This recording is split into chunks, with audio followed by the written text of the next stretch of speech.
Hello my dear student, welcome to you my YouTube channel. आपका हमारे channel पर बहुत बहुत स्वागत, अभिनंदन है। आज जो आप लोगों का क्लास 10th जो अंग्रेजी का जो पेपर हुआ है क्वार्टरली एग्ज़ाम 2021-22 सत्र का, आज हम उसका जो कि 80 मार्क्स का ये वाला पेपर हुआ था और उसका फुल सॉल्यूशन आपके सामने हम लेकर आए हैं। तो प्लीज़ यदि आप चैनल पर नए हैं तो चैनल को सब्सक्राइब जरूर कीजिएगा और आने वाले जितने भी सारे एग्ज़ाम्स के जो पेपर रहेंगे वो पेपर सॉल्यूशन आप हमारे इस चैनल पर ज़रूर देखिएगा। तो यहाँ पर आज हम जो पेपर आप उससे अनुमान लगा सकते हैं कि आपको इस परीक्षा में कितने नंबर आपको आ रहे हैं और इसी से रिलेटेड आने वाली परीक्षा में भी इसी प्रकार के क्वेश्चन बनेंगे। ठीक है, तो यहाँ पर आज हम जानेंगे कि सबसे पहले ही आपको यहाँ 80 नंबर का पेपर आया था, ये 80 नंबर का, और 80 नंबर के इस पेपर में पहला जो पैसेज था वो क्वेश्चन मार्क्स का था, यानी कि ऑब्जेक्टिव क्वेश्चन थे। यहाँ पर आप देख सकते हैं कि ये quarterly exam 21-22 class 10th subject English. ठीक है, टाइम 2.5 घंटे का है। तो यहाँ पर पहला जो पैसेज आया था उसका आंसर हम जानेंगे। आप फटाफट अपने पेपर में ही राइट चिन्ह लगाते जाइए और अपने नंबर काउंटिंग करते जाइए। पहला जो क्वेश्चन था आपका, one who can not see is called, भाई जो देख नहीं सकता उसको किस नाम से बुलाते हैं, तो उसे ब्लाइंड बुलाया जाता है। ठीक है, यानी कि आपको डी ऑप्शन ये आपका राइट हो जाएगा। सेकंड जो क्वेश्चन है, being able to see was, इसका राइट आंसर हो जाएगा, यानी कि जो दूसरा है दूसरे क्वेश्चन का राइट आंसर हो जाएगा, यानी कि ए वाला something Mary was not happy with, ये आपका आंसर है। तीसरा जो क्वेश्चन है, तीसरे क्वेश्चन का राइट आंसर हो जाएगा according to the passage Mary's inability to see was, तो इसका राइट आंसर क्या हो जाएगा, प्रेजेंट है फ्रॉम हर बर्थ, यानी कि सी वाला ऑप्शन आपका राइट हो जाएगा। ठीक है, अगला देखेंगे, अगला है आपका चौथा क्वेश्चन यानी कि मेरी गॉट ए जॉब आफ्टर। ठीक है, तो यहाँ पर भी आपको 4 ऑप्शन दिए थे इसमें, तो यहाँ पर आपका जो बी वाला ऑप्शन है वो राइट हो जाएगा, यानी कि यस आप training to live in the dark world, ये आपका राइट आंसर हो जाएगा। Find out the word from the passage which is similar to pain. ठीक है, तो पेन का समानार्थी अपने को बताना था, तो उसका समानार्थी हो जाएगा एंग्वेज, यानी कि डी ऑप्शन आपका राइट हो जाएगा। उसके बाद में अगला जो क्वेश्चन था, यानी कि इसमें 2 पैसेज आए थे और इसी प्रकार का पैटर्न आपको आने वाली अर्धवार्षिक और वार्षिक परीक्षा में भी सेम पैटर्न, इसी प्रकार के क्वेश्चन आपको देखने को मिलेगा। इसलिए आप त्रैमासिक परीक्षा को प्रत्येक बच्चे बहुत ही डीप से अध्ययन करें और पूरा टाइमिंग ले और अच्छे से उसे सॉल्व करें, क्योंकि इसका लाभ आपको आने वाली परीक्षा में डेफिनेटली मिलेगा। आइए देखते हैं आपको दूसरा क्वेश्चन में जो जानेंगे, ये भी आपका पैसेज और पैसेज को पढ़ने के बाद में इन क्वेश्चन ऑब्जेक्टिव क्वेश्चन का आंसर आपको निकालना था। तो पहला क्वेश्चन हम यहाँ पर जानेंगे कि which is the natural place of bacteria, तो वाटर, सॉइल, एयर या स्काई। ठीक है, तो यहाँ पर इसका राइट यानी कि बी वाला ऑप्शन यानी कि सॉइल इसका आंसर हो जाएगा।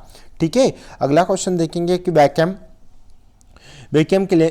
Cleaners are better than brooms because, तो इसका यानी कि जो दूसरा क्वेश्चन से दूसरे क्वेश्चन का डी वाला ऑप्शन आपका राइट हो जाएगा, यानी कि they do not send dust particles into the air again. ठीक है, आइए देखते हैं नेक्स्ट क्वेश्चन है आपका, यानी कि थर्ड नंबर का, the moisture in the country are is responsible for, यानी कि आपका इसका राइट आंसर क्या हो जाएगा, राइट आंसर हो जाएगा यानी कि पहला वाला, यानी कि filling the air with dust आपका राइट आंसर है। अगला क्वेश्चन देखेंगे, with the word country in the passage means, भाई इस पैसेज में पूरे पैसेज में किस बात का इसमें विश्लेषण किया गया है, तो इसमें इंडिया के बारे में किया गया है, यानी कि आपका ए ऑप्शन आपका राइट हो जाएगा। अब नाउन फॉर्म में बताना है हमको किसका, ट्रू का नाउन फॉर्म यानी कि सत्य का क्या हो जाएगा, सत्यता, यानी कि ट्रूथ, डी ऑप्शन आपका राइट हो जाएगा।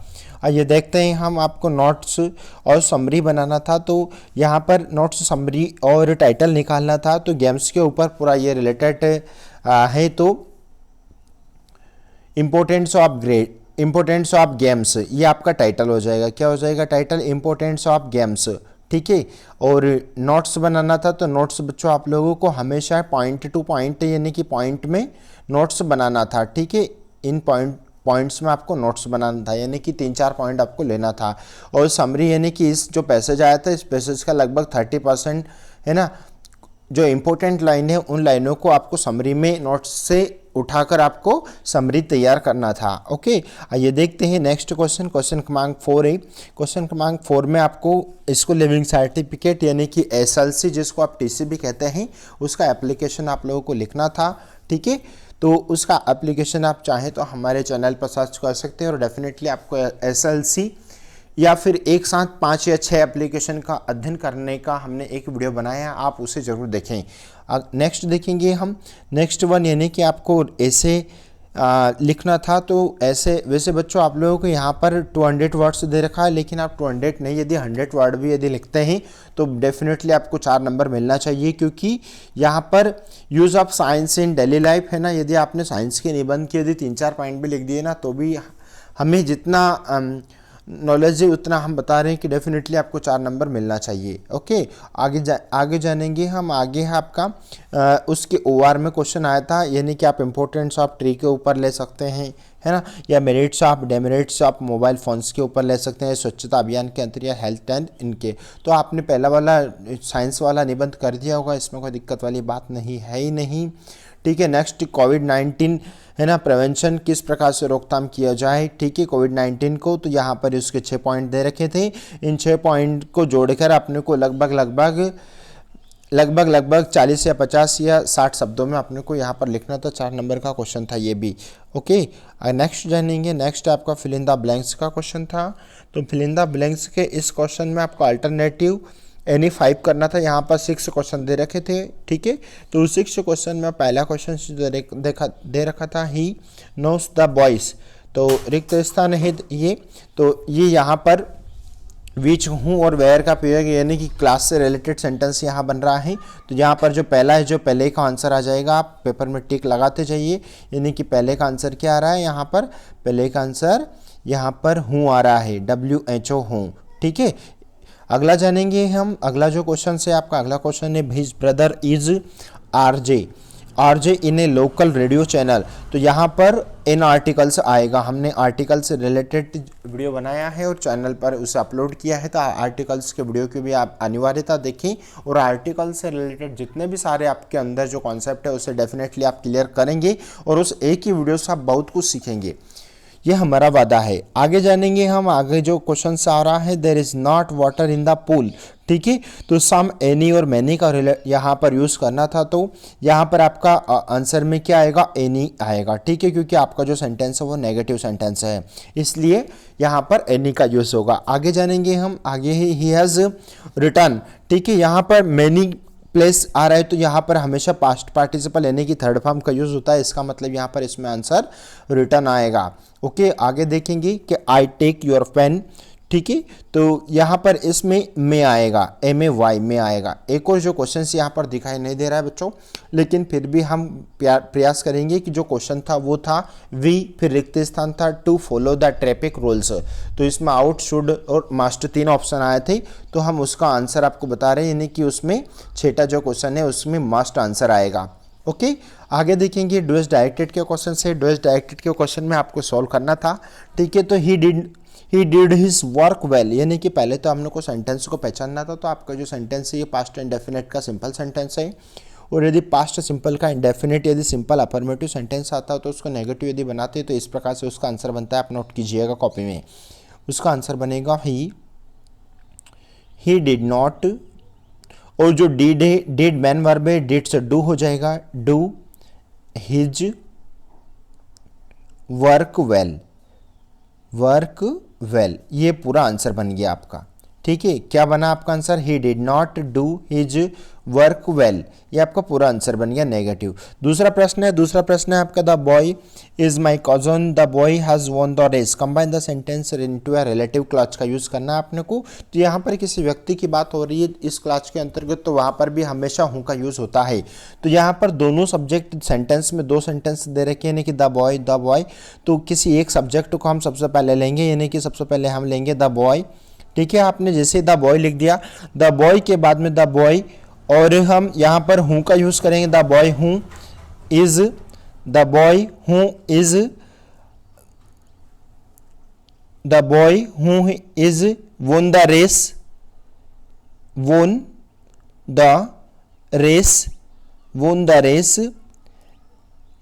इज माई कजन, ये पूरा आंसर बन जाएगा। एक बार फिर आंसर सुन लीजिए, the boy who is won the race is my cousin, ये आपका आंसर बन जाएगा। अगला क्वेश्चन देखेंगे, अगला क्वेश्चन है आपका अनलेस और इफ, यानी कि आपको rewrite the sentence using if in place of unless, यानी कि आपको अनलेस के स्थान पर इफ का यूज़ करना है। तो माय डियर स्टूडेंट, इस प्रकार के प्रयोग में आपको हमेशा ध्यान रखना होता है कि जहाँ पर अनलेस आता है उसके स्थान पर आपको इफ लगाना है, और इफ के बाद में जिस सेंटेंस में इफ आता है उसमें डोंट और डजन नॉट का हमेशा यूज़ होता है। तो यहाँ पर सब्जेक्ट के अनुसार इसका यूज़ होता है। अनलेस के बाद में यू आ रहा है तो आपको अनलेस के बाद में यू ही रखना, और यू के साथ में हमेशा प्रेजेंट इंडेफिनिट का रूल्स अप्लाई करना है। उस यू के साथ में आपको डोंट का यूज़ करना पड़ेगा और बाकी के पूरे सेंटेंस को जोड़कर लिखना होगा।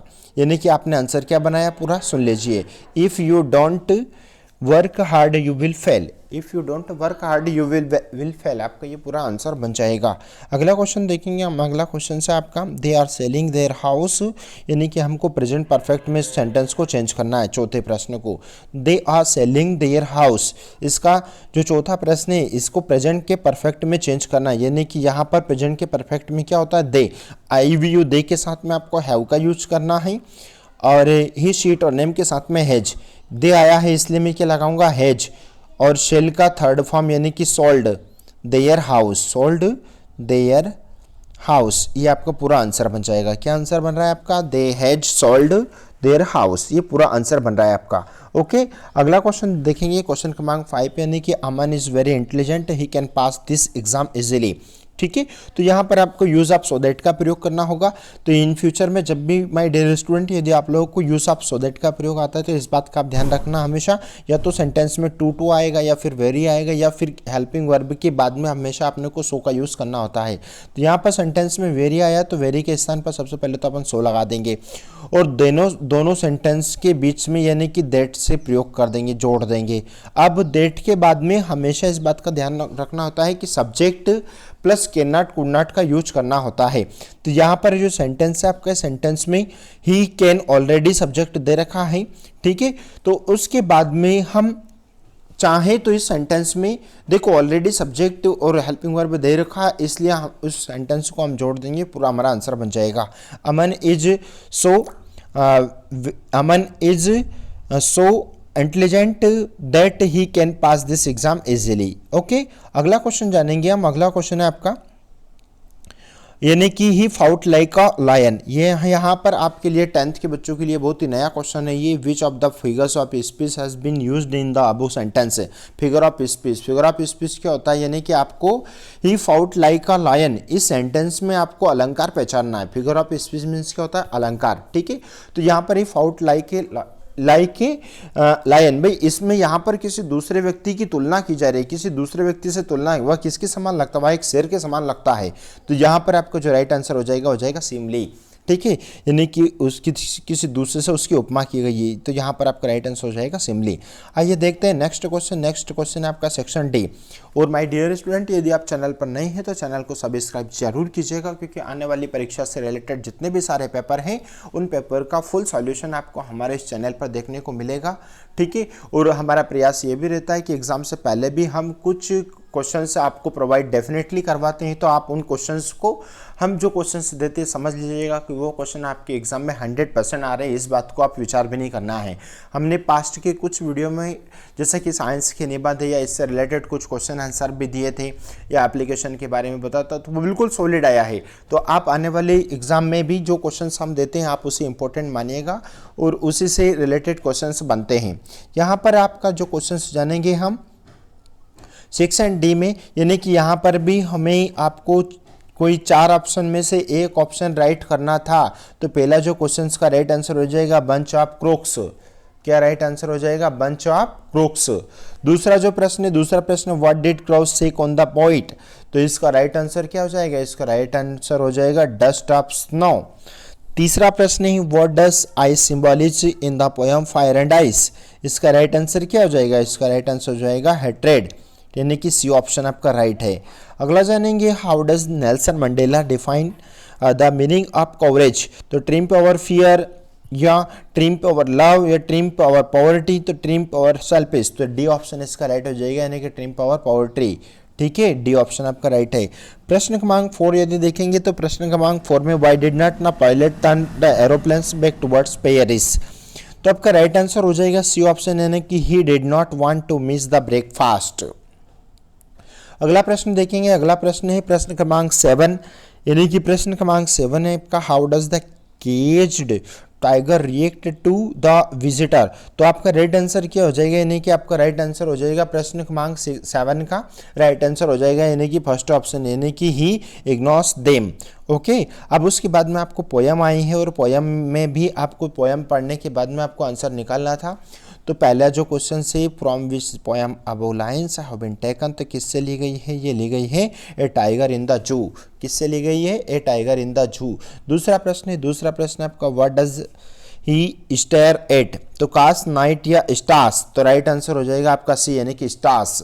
अगला प्रश्न देखेंगे आपको, यानी कि ब्रिलियंट का अपोजिट बताना था, तो बुद्धिमान का डल कमजोर, डी ए ऑप्शन आपका राइट है। आगे जानेंगे, आगे भी आपका एक और पोयम्स हैं, ये भी एक्सट्रैक्ट प्रॉस से लिया गया है, ठीक है, यानी कि यहाँ पर तो आंसर हम जानेंगे कि पहला जो क्वेश्चन है, पहले क्वेश्चन का आंसर हो जाएगा बी ऑप्शन, यानी कि क्लियर। दूसरा जो प्रश्न है, दूसरा प्रश्न का, पायलट वाज रिटर्निंग फ्रॉम, यानी कि France and England, from which lesson has taken, तो किससे लिया गया है ये, तो ये लिया गया है, किससे लिया गया है, ब्लैक एरोप्लेन से लिया गया है ये। ओके, ठीक है, तो यहाँ पर आपके जितने भी सारे क्वेश्चन है और उसके बाद में क्वेश्चन आंसर करना थे, ठीक है, आपको NA6 करना थे, यहाँ पर